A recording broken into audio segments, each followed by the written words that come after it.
Okay, gentlemen, title fight. You fight 5 rounds or 5 minutes. Okay, you know rules. Selective all time. Listen to my comment all time. Okay? You're a professional. Show clean fight. Touch gloves. Let's go, corner.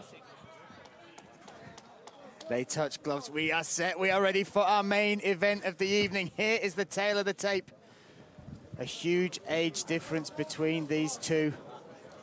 Height and reach on the advantage of Felipe Froes, but that mystique, that X factor on the side of Marat Balaev. You heard the guttural roar, that trademark roar before he went to battle, looking to clinch the leg already. Balaev in the blue corner, Froes in the red. And Balaev, there is just something undescribable about what he makes happen within the cage. This is the relentless sort of start pressure that somehow he could just keep this going. He's like a zombie coming forward. He's always in your face. You see him during, you saw him before the fight started to scream. He'll do that during the fight. He is the word relentless. If you looked at in the dictionary, there'll be a picture of him next to the word relentless, 100%. Oh, trying to sweep those legs away. And his backstory is unmatched as well. Spent a long time in prison, came out. Everybody felt he was too old to start a career in MMA, but what do you say to that man? His mind is forged out of something different. And Froes is getting the first feel of the wrestling, the grappling pedigree of Balaev right now. Needs to stay composed as Froes. And again, we talk about that, the issues on the scale yesterday, just needs to shut them out of his mind and get into the moment right here and looking to sweep Balaev. Nice work from Froes. Scramble now, but look, staying attached. Balaev hanging onto that single leg. Done a good job to get out back to his feet. Froes' striking is so good. Now it's on show. Nice 1-2 there. Oh, big shots. And that mouth of Balaev stays open for the whole fight, whether it's the first round or the last. Froes will know that the key to this is stuffing those takedowns, those relentless, those continuous takedown attempts from Balaev. And also stay disciplined, not get overcommitted. I mean, like, Marat Balaev's always dangerous, always coming forward. Anytime he gets a piece of hold of you, he's relentless. So you need to make sure that you don't overcommit with your punches and stay true to your technique. And also, Balaev is this pace throughout the fight as well, and we've seen fighters do well against him early on. Mandaev as well. I know he won that fight, but the first round looked like he was going to blitz through Balaev, but his ability to take damage and continue the pace, it becomes a weapon, it becomes something in his arsenal that opponents struggle to deal with. There is no air in that cage when Balaev is there. Froes might stuff these takedowns early on, but the question will be, if it gets into those championship rounds, is he going to be able to keep up with this pace? Yeah, many opponents have wilted under the pressure that Balaev brings. He's just continuous. And he's one of those ones, to the naked eye, you feel like, oh, he's getting tired because his mouth's wide open, but it's not. He can keep this all day long, 5 rounds, 10 rounds, whatever. It's not his physique, it's his mind state that he has. He has unbreakable mindset. And it is all for that ACA gold belt. And now Balaev pressuring Froes, looking for the suplex, trying to switch around. Oh, Froes might reverse this, and he does. And that's a very risky thing to do, especially in this part of the round. He was doing so well with the control. Now he's done that, now he's given up top position. You will know that Felipe Froes is no slouch on the floor, very slick. Stepping over into half guard, 1 minute left in this first round, scheduled for 5-minute rounds. And that suplex from Marat Balaev has left him in this position. You just see that, it's very slick how he's got into mount now, trying to look to do a bit of damage. Oh, maybe looking for the head and arm here. Can he step across? He is very accomplished jiu-jitsu player, but that's over the ear, not really under the shoulder's not really under the chin there. Yeah, he recognised that it wasn't as tight enough, and he decided to jump back into. He'd done the smart thing. He didn't want to give up position over submission. That's very wise and the right thing to do. Savvy work there, now steps over, but Balaev might shrug him off. He might give up the armbar though. No, look at that, and as soon as he has something to attach to, he is like a dog with a bone.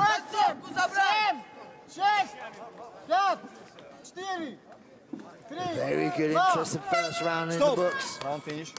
Round one of this featherweight contest, this main event here at ACA 116.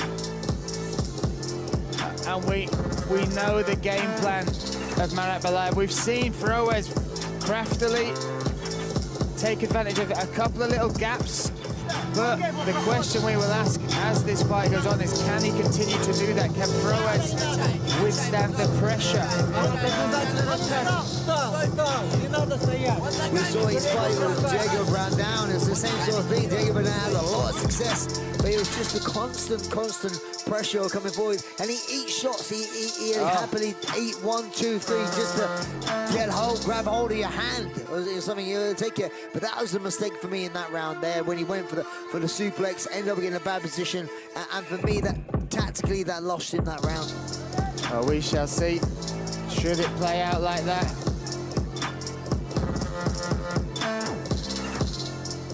We are set and ready for round number 2. Marat Balaev in the blue corner. Felipe Froes in the red. Round 2, third round. It will not be long till we see Balaev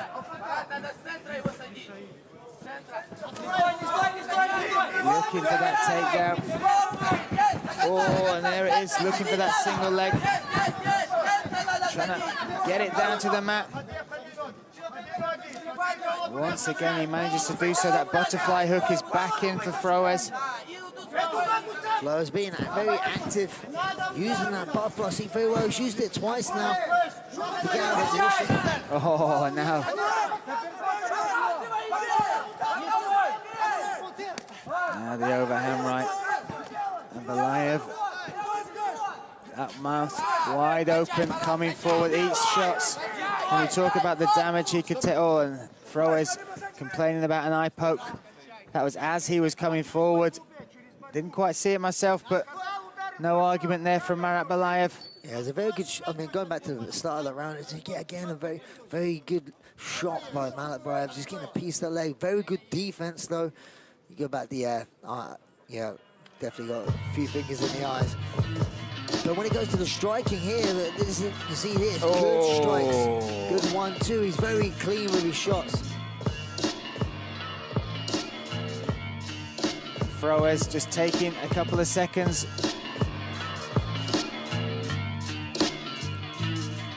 I think Victor Karaniev is going to add some water to the eye there.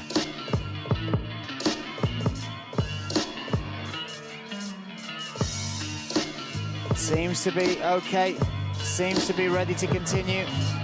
Thumbs up from Froes. Unintentional there from Balaev, just reacting, but this is something he's going to have to be aware of. You don't want to get a point taken away from you in a championship fight. That's a really good low kick. kick. And that was the low kick that Jean Mandaev connected with, breaking that small bone, the floating bone on his left leg. And again, Balaev reaping him down to the mat. This is the game plan. And so far, he's been able to get Froes down fairly easily. Froes has shown us a couple of his good gaps, but how many times can you do that? Yeah, at the moment, when he was getting up, he was getting taken down, and he was in guard and used the butterfly. At the moment, he's in side control. And it's so interesting. These two very much respect each other. Has Balaev was supposed to be fighting Marat Balaev for that interim title, I believe in September. That fell through due to Balaev getting injured in the last sparring session of the day. It was on social media, popped a rib. That gave Balaev the shot at Froes. Then Balaev came out, so they made the fight against Marat Balaev, and Froes said very much wants to test himself against Balaev at some point, but the chance to face a legend, especially in Russia, a Russian legend like Balaev, he couldn't say no to that. Looking for the triangle here. Good posture from Balaev, but look at the sweep, the turnaround from Froes. And again, trying to dive down for that lead leg. So yeah, again, that screaming. It's getting a little bit more desperate. The thing is, I know he's been doing this a little bit. He doesn't look good sometimes when you miss by a mile like that. Yeah, and he's eating shots now as well, but you look at the Adlan Bataev. Oh, that's hurt him. That one hurt him. But look, you take your eye off the ball for 1 second and he will dive down for that ankle. Well, he's doing the right job trying to keep his legs nice and wide so Marat can't get his hands together. Marat doing a good job of getting his head out of position, not to get elbowed. Drives round to a single, going for an ankle pick, which is going to be hard. I think Froes' foot real dug into the side of the cage will make that really difficult. But once again, Balaev looked to be eating shots and in a little bit of trouble. Froes almost admiring his own work. That allowed Balaev to slip on the connect with the ankle, and once again he's locked this up against the cage. This is where he wants to fight. This is where he's going to work the gas tank, make it a hard night, just a grueling night, a frustrating night for Froes. But I mean, these sort of positions, like you say, you've got to see effectiveness. Isn't like he's grappling a little bit now, but there's not a lot of damage done by Marat. Every time they do kind of part, you seem that for me, Froes is doing the more significant damage.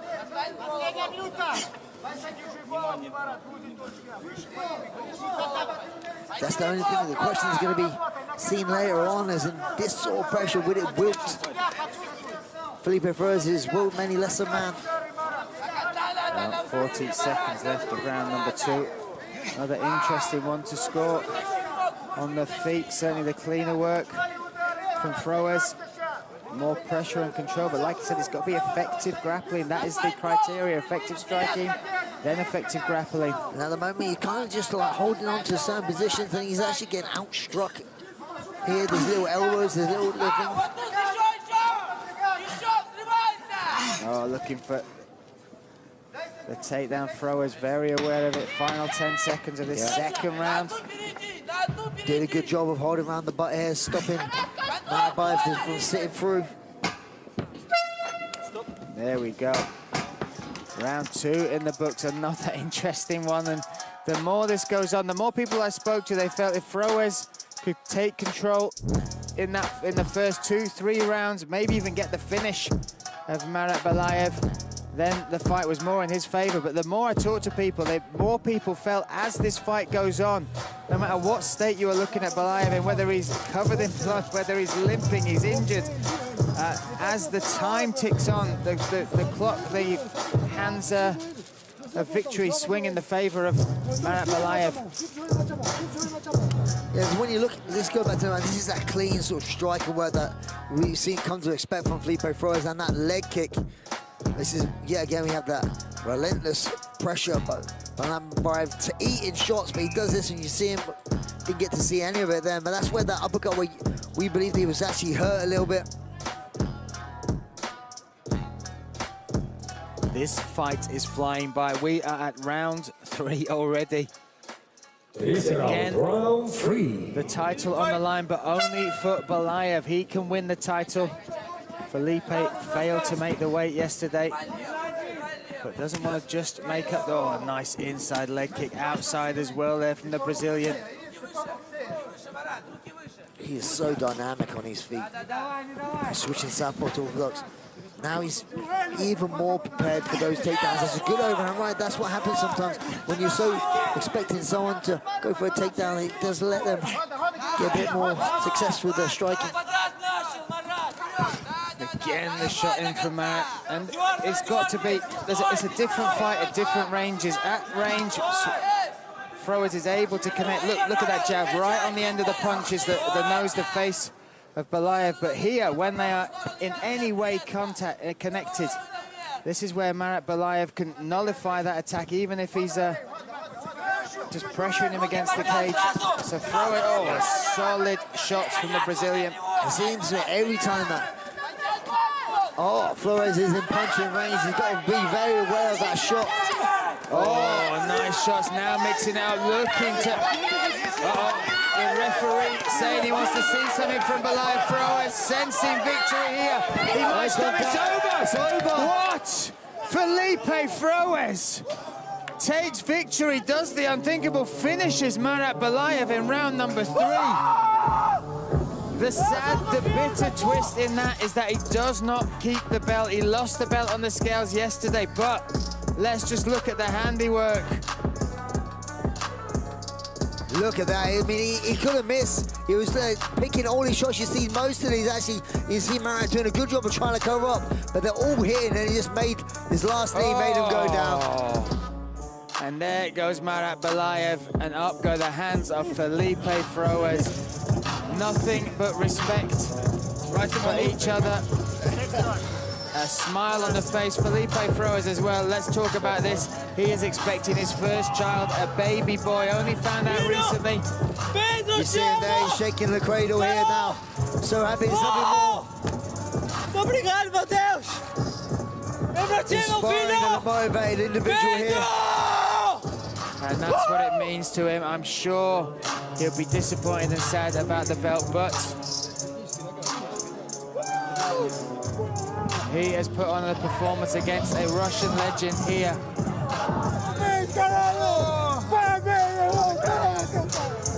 And claims victory at ACA 116. What will be next? Will he make that move up to lightweight? He alluded to it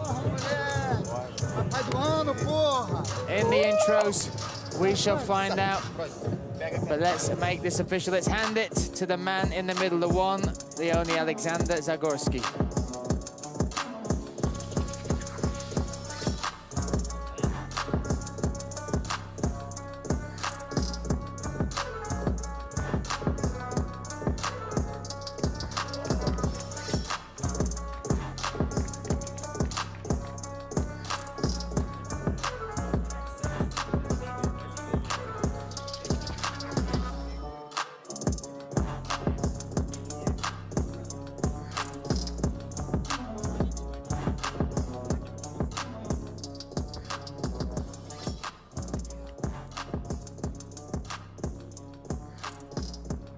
Дамы и господа, рефери боя Виктор Корнеев остановил поединок через минуту и 19 секунд третьего раунда.